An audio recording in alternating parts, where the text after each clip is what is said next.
The key thing to note about using the grid in the Modernist style is that each square is considered as a module.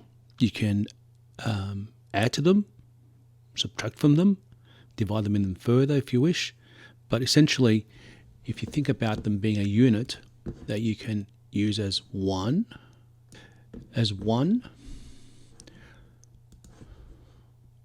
or as two, or as four, okay? Just consider them as a malleable unit in which you can work. The key thing is it gives you alignment, but it also offers you the gap between each of the units or modules with a gutter, the breathing space between sections. Okay, so the modules can be used at any dimension. You can fill this with text, you can place an image, you can place a larger type character. How you use these modules is really up to you, but please make reference to your beginning points, to your inspiration. Now you can also refer to the work of Marin, a Spanish designer, and there's a folder in your resources pack. Refer to the way he has resolved the problem of organization using the Modernist or the Swiss style and the grid. So let's have a go at trying something to make the poster interesting. The one thing that Modern does is to crop, to make an outline of a typeface character, then crop an image with it. So potentially this could, for this particular, the bottom example or beginning point, you could have an irregular shape. All of these shapes should be slightly overlapping. Okay, so I've created a little step. They're not quite perfect. They're meant to be equally spaced, but that's close enough. You can make a better effort at this than myself. But the key here is that I've got a bunch of rectangles, and all I want now to do is to combine them. So I go to the shape builder, and I can combine all of these by passing through them.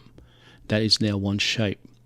So what can I do with this? Well, now that I have a shape, I can firstly make a copy. I'm just going to drag that copy aside because we never know when we might need to use it again.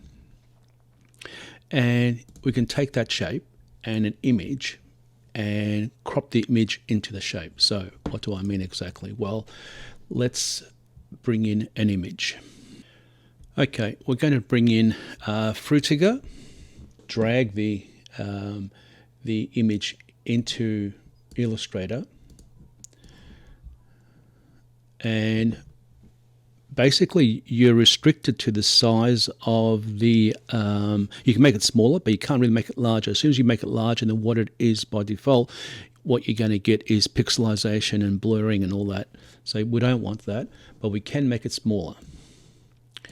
I just want to fit it into this space here. Okay, and now what I want is to push the image behind the shape. So the shortcut is Control or Command, open square brackets. So now I want to select the image and the shape, go right click, make clipping mask. There we have it. You can do the same thing with these vertical rectangles up the top here. You could create 1, 2, 3, 4, 5, 6 clippings and have portions of Frutiger's face maybe.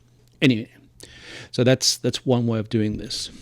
Another way of using the clipping mask, and the clipping mask is the tool that you really need to rely on fairly heavily in the Swiss style in order to incorporate an image. It's no good having a free floating image without it being linked to a particular shape.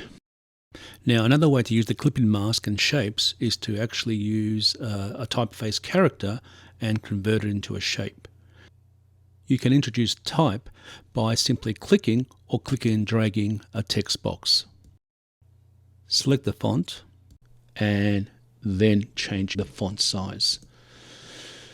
Okay, now if you want to make anything larger, and you will, and Frutiger, do I have Frutiger? I don't know even if I have Frutiger. Okay, so what I will use in place of Frutiger is Avenir, because he is also the inventor of it. So once you've got your typeface, now whenever you want to enlarge and you've reached the maximum default, which is 72 point, right, you can put any number in there, any figure, so 200 point being the measure of a typeface. Then you can double click in that space and selects everything. That's the typeface that we're using in place of Frutiger. And there's a whole bunch. There's a big family here of Avenir. I'm going to go for, there's black is pretty dark, heavy, select, heavy is even more so. So compare heavy to black. Oh, black's heavier. Okay, I'll go with that. Avenir. Oh, I think I want it in capitals. So I'll go to type, change case, uppercase. That's better. And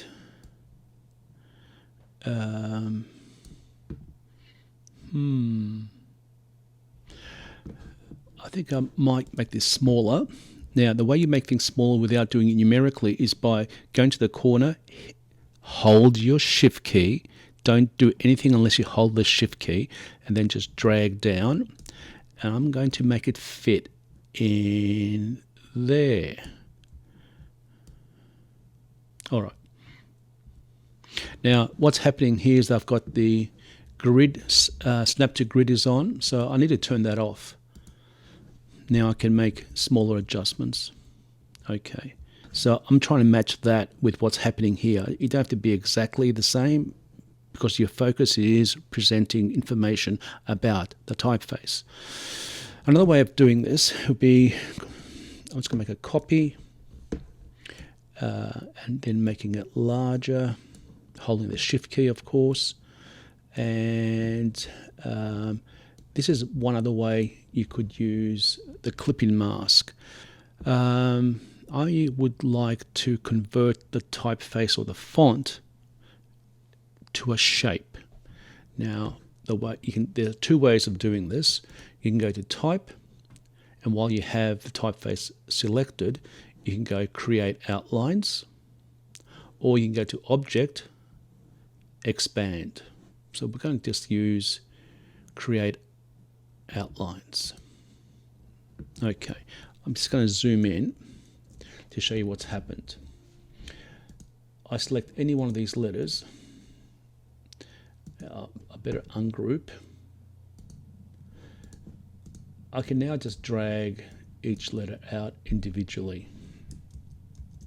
Now, what's important to note is that each of these shapes, not fonts, they're shapes now, you can treat in the same way as you would treat any other shape.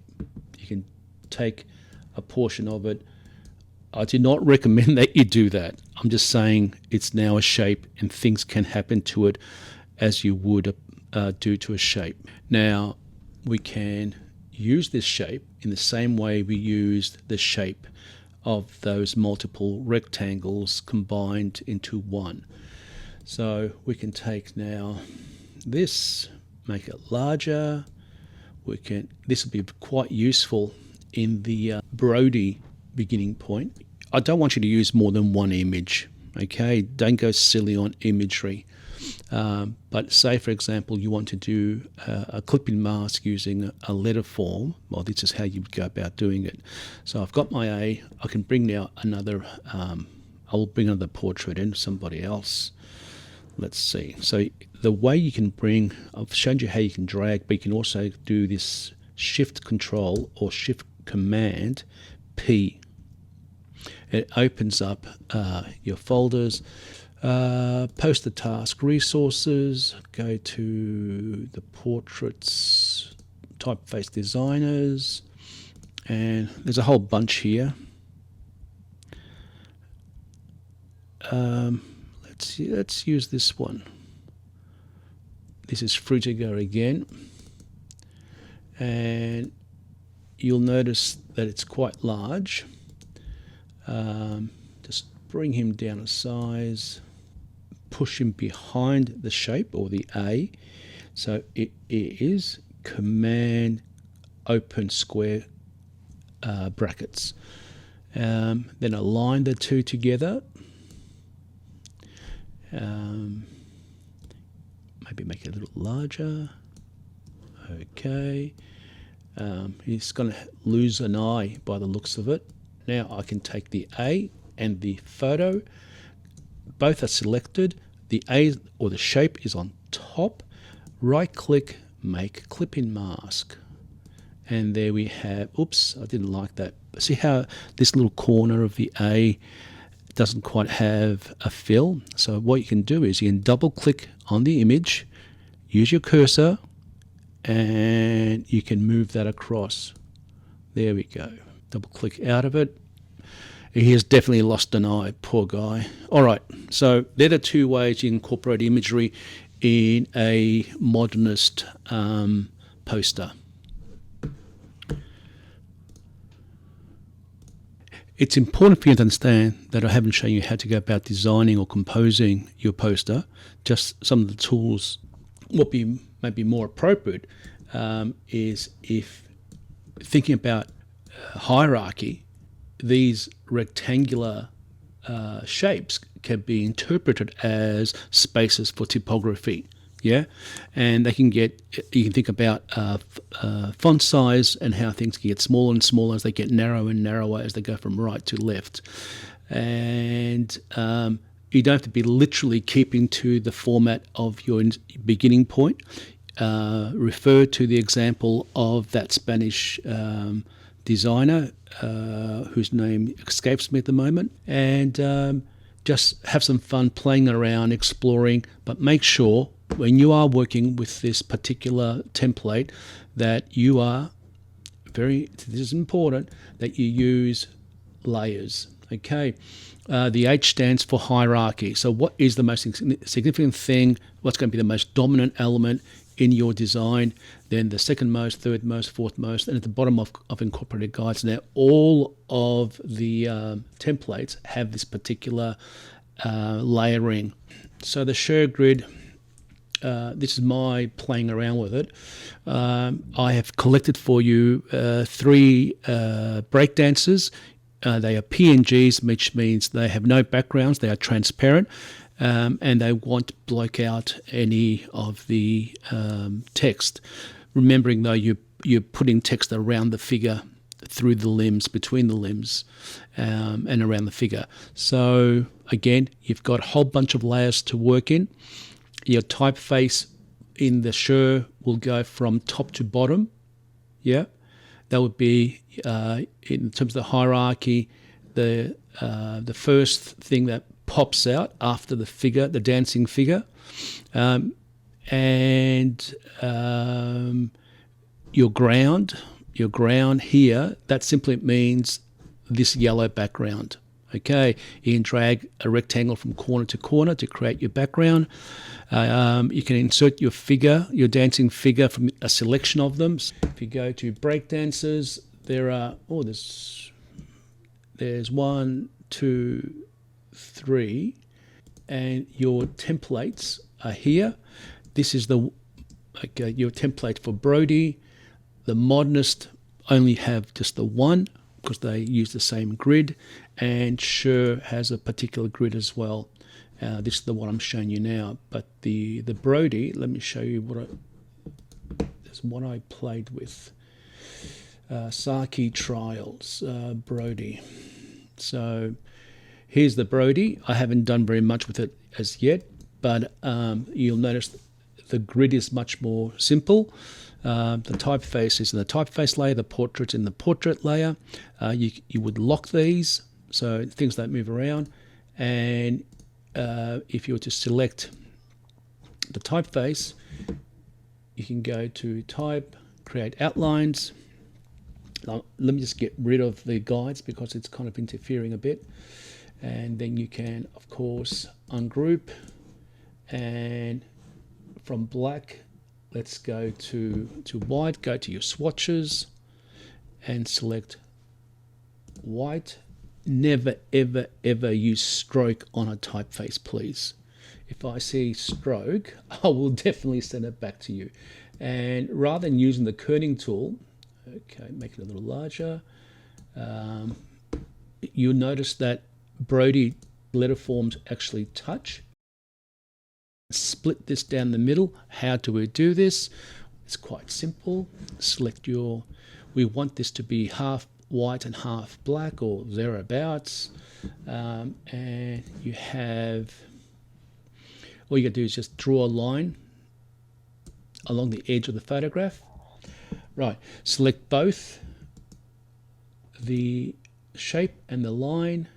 Go to Shape Builder and click, and that's it. You've got one and the other. Then you've got to make sure you get rid of these lines, and then you have it. Okay, so you can start playing, continue playing around with it, and have some fun. You go vertically, horizontally.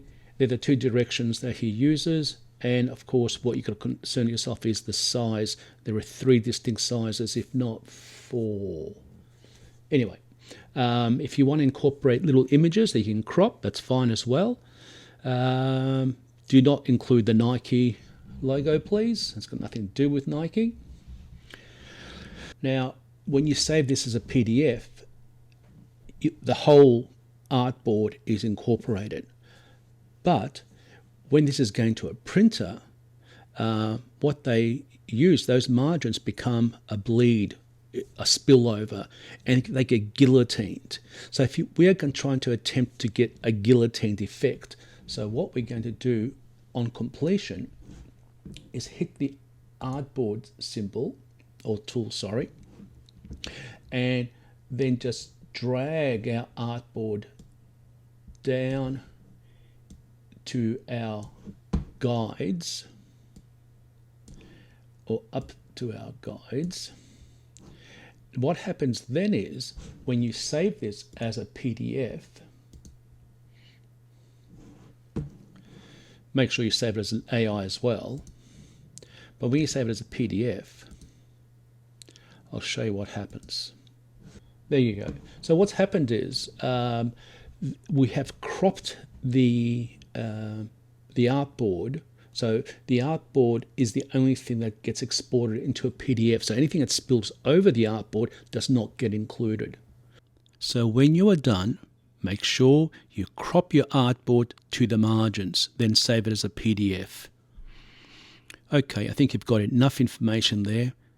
Have some fun, get a start.